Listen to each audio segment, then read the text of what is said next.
талошҳои ҳукумати Тоҷикистон ба меъёрҳои ҳадди аққали маҳви қочоқи инсон мутобиқат намекунад, ҳарчанд мақомот талоши зиёд ба харҷ медиҳанд. Ин натиҷагарии калидии муаллифони гузориши Вазорати умури хориҷии Амрико дар бораи вадъи мубориза бо қочоқи инсон дар соли 2019 аст. Дар ин гузориш, ки дар Вашингтон муаррифӣ шуд, омадааст соли гузашта 53 нафар дар Тоҷикистон чӣ марду чӣ зан қурбонии қочоқи инсон шуданд. Дар як сол 24 нафар аз ҷумла 3 шаҳрванди Ветнам ба унвони қурбонии қочоқ ёрӣ дарёфт карданд. Аз миёни онҳо 11 нафар истисмори корӣ ва 13 нафар истисмори ҷинсӣ шуданд. Дар гузориши Вазорати корҳои хориҷии Амрико омадааст, ҳукумати Тоҷикистон дар қиёс ба солҳои пеш барои муқобила бо қочоқи инсон талошҳои зиёд ба харҷ медиҳад ва дар миёни ин тадбирҳо ҷазои сахттар ба қочоқчиёни инсон, кӯмак ба ҷабрдидагон, дар паноҳгоҳҳои давлатӣ қабули қонун дар бораи додани шаҳрвандӣ ба 20 000 шахси бешаҳрвандӣ ва идомаи талошҳо барои пешгирӣ аз истифодаи кӯдакон дар пахтазорҳо аст. Бо вуҷуди ин, ба гуфтаи муаллифони гузориш,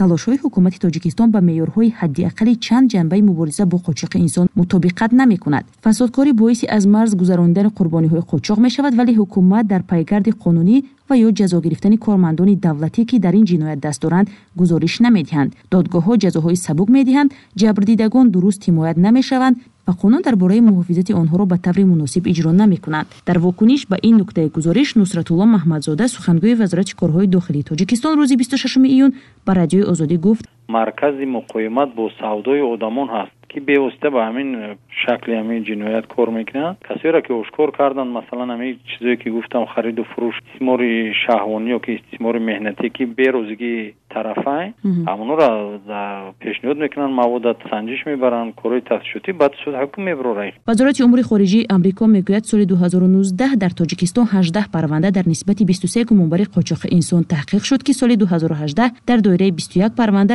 38 гумонбарро тафтиш карданд. Дар миёни ин парвандаҳо кори 4 корманди ширкате баррасӣ шудааст, ки дар қочоқи инсон аз Тоҷикистон ба Арабистони Саудӣ даст доштанд. Дар гузориш омадааст, додгоҳҳо 4 нафарро барои қочоқи инсон ба муҳлатҳои аз 5 то 8 соли зиндон маҳкум карданд ва ҳамин ҳукмҳо ҳам баъдан коҳиш дода шуданд.